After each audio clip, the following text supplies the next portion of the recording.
Today I am still doing baby prep stuff. So what have I done? Well, yesterday I built this lovely thing. Hang on, I'm taking you to it. Yeah, this by Obaby. I just got this off of Amazon. It was really cheap. I think it was about £80. The reason being is I haven't set up the baby's nursery or anything yet. Like I haven't bought anything. So I just thought that I could put this, I mean this is obviously not going in the kitchen. I'm gonna put this in my bathroom so that I can change her on top of here. At the moment I just put these muslins. I just did like this huge wash and washed like all of her clothes and everything that I, you know, like clothes and towels and these muslins and stuff, just so that it's all ready for when she gets here. Anyway, I need to take it upstairs, but it's a little bit heavy, so I'm not really sure how I'm gonna quite do that yet. So I bought, God, look at my hair. I've been dragged through a bush backwards. Yeah, so I just haven't figured out how I'm gonna get upstairs yet, but I am gonna take it upstairs. But yeah, so that's what I did yesterday. I built this. It was pretty easy actually. It comes with instructions and obviously I did get it wrong and I had to rebuild part of it, but if you were reading the instructions, you wouldn't have made that mistake like I did. I started reading the instructions and I did one side and I got a bit like overconfident and I was like, yeah, I can do this, like no problem. I don't need to read the instructions. And then the other side I did, and then I forgot to put the these bases. What are these? I forgot to put this. I don't know if you can see my hand. Yeah, I forgot to put this in before I then put the other side on, so then obviously they didn't fit once I put the other side. Anyway, I did it wrong. So I had to unscrew it and do it again, but whatever. If I'd have been following the instructions, I wouldn't have made that mistake. So that was my own fault, is what I'm trying to say. But yeah, so it was quite straightforward. And then, yeah, I'm just gonna take it upstairs and then I'm gonna put the baby changing mat on the top bit here. And then I'm going to, I keep looking here because I feel like I look really pale. I'm no longer in any sunshine, it sucks. And I've kind of given up with the fake tan because I'm like, oh, I don't know. When you're like so pale, then you have to keep applying fake tan. I just feel like you get like this layer and then you just, I don't know, it just is like uneven and just like, just not good. It's not a good look, so I'm just gonna have to deal with being pale. And I'm anemic, and that doesn't help either with being pale during pregnancy, so that's something I will talk to you about in a bit. Going back to this, yeah, so I'm gonna take this upstairs. This top bit's gonna be the changing mat, and then I'm gonna put like other things underneath in like little baskets and stuff that I've bought to keep it all neat and tidy. And yeah, and then, oh, I know what I was gonna do. I wanted to show you this bin thing that I've got. Here it is. It's the Tommy Tippee Twist and Click. So yeah, I basically was just gonna show you what this looks like when you unbox it, because I haven't, so I don't know, that's obviously nothing. So yeah, this is what it comes with. Oh, take that off.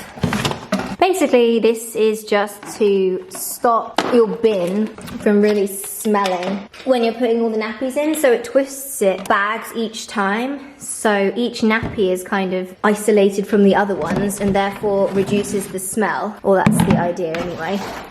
But, I don't know, you get quite a few of these. There's quite, ooh.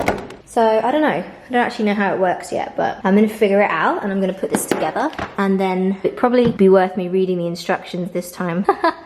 I will let you know how it goes. Okay, so I just wanted to tell you that I literally opened up this lid and there's already one inside. So I think it's pretty much ready to go. All you have to do is just put it on top.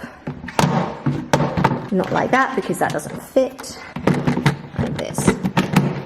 Wow, so that's good. It comes with this one. 2, 3, 4, 5, 6. 6 extra. Oh, that's good. Yeah. Oh, right. Okay, sure. Oh, it says it on the front. Oh my god, I swear. Oh dear. It says on the box, doesn't it? Complete starter kit up to 6 months supply of refills inside. So there we go.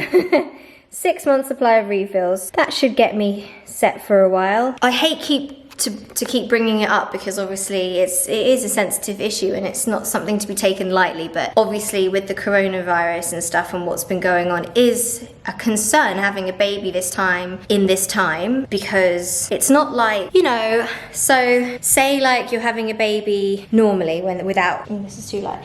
So you're having a baby normally, like without the coronavirus being around, and say that you like have problems with breastfeeding, and so you then decide, oh, I'm just gonna nip to the shop and get some formula. At the moment, there is no formula. The shelves are empty. So it's stressful, you know, it's like you're thinking to yourself, am I gonna be able to get hold of the things that I might need because I haven't stockpiled and bought them all already? And it's the same with nappies. I've been thinking to myself, I haven't had a baby before, so I don't know like how quickly they grow and when I'm gonna need the next size up, and how long this is gonna last for. So at the moment I'm sort of buying size 0 and 1 size 1s, and then I've also got the reusable ones as well that I showed you. But realistically, if it goes on for longer, you know, are we going to be able to get nappies? Like, should I get more reusable ones now as a precautionary measure? Like, I don't know, it's just really stressful. And there's other things that I probably haven't even thought about buying that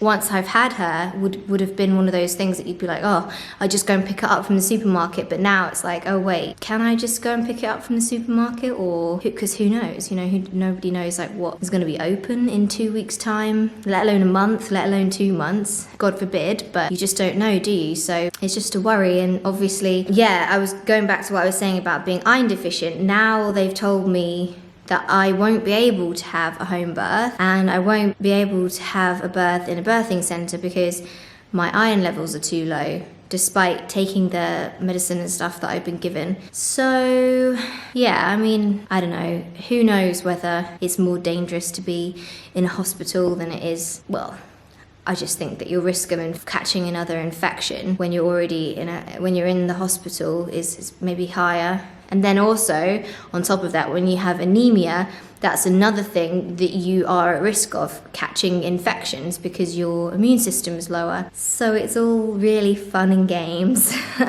Yes, lots to potentially worry about, but I'm trying not to because there's just no point, is there? Because worrying about things that could or could not happen in the future is like the biggest, not waste of time, but you makes it even worse. I think that with someone like myself, if I start worrying, then I get myself into a bit of a state and then it's like a downward spiral. So it's best to just try and be as positive as you can and just kind of take it day by day and see what happens. And yeah, so I'm just going to continue doing what I was doing before. Just set this up, set the little bin up, put that upstairs, get everything ready. I've done all the washing now, so that's good. Yeah, I don't really think there's much else. I showed you the car seat, the ISOFIX came.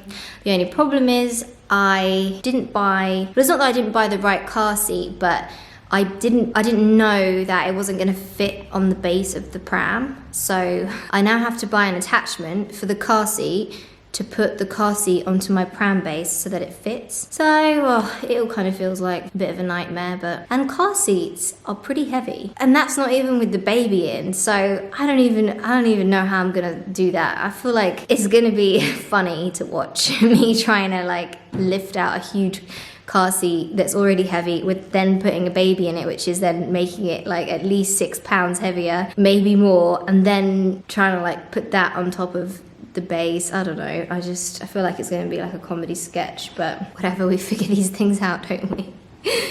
Oh, the joys of being like small and, or petite I should say, and having no upper body strength. Because I didn't have much upper body strength before I got pregnant, but since I haven't been able to do much exercise, I've lost all that I did have. And it's gone, it's completely gone. So I'm gonna have to do some weight training with this baby. I'm gonna have to just like do some arm lifts and stuff to try and get some upper body strength.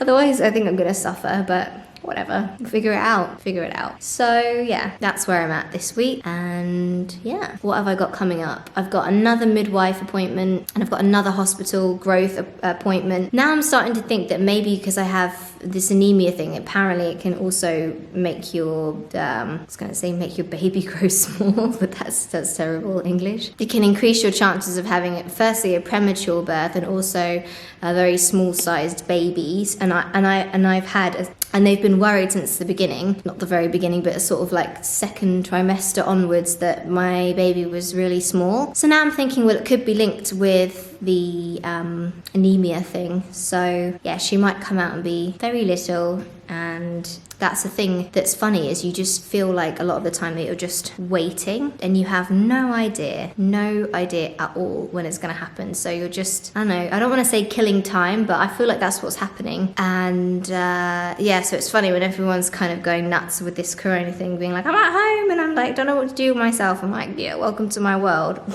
Welcome to my world. It's so like hard. Every morning I'm setting goals and trying to like set a to-do list so that I feel like I've accomplished something and achieved something. Otherwise the days are just like nothing. So today's list: get this bad boy upstairs and put the bin upstairs, and yeah, fun times. And continue to fold baby clothes, again, fun times. And set this up properly. And I also want to say, when your list of things to do is kind of like this sort of stuff, you become really quick and diligent at doing it, and then like it's not even like 11 o'clock in the morning and you've done all the tasks, and then you're like, now what should I do with myself?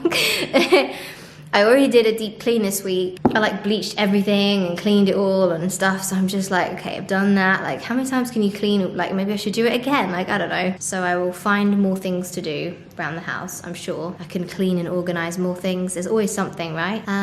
Yeah, that's really the extent of what's been going on with me. Pretty much nothing. And yeah, I will be continuing to live this life until I give birth. And then what's funny is it's all going to change. I'm going to be like, oh my God, I have no time to myself. I'm so busy with the baby. I don't feel like I have any time to do any of the things I want to do. So, and then I'll be moaning about that, saying it's like completely turned on its head. So lovely. Anyway, I'm gonna go. Thank you for tuning in, and I will see you with another update as soon as I have something that is exciting enough to film. God, I'm making it sound so morbid. Yeah, anyway, speak to you soon. Bye.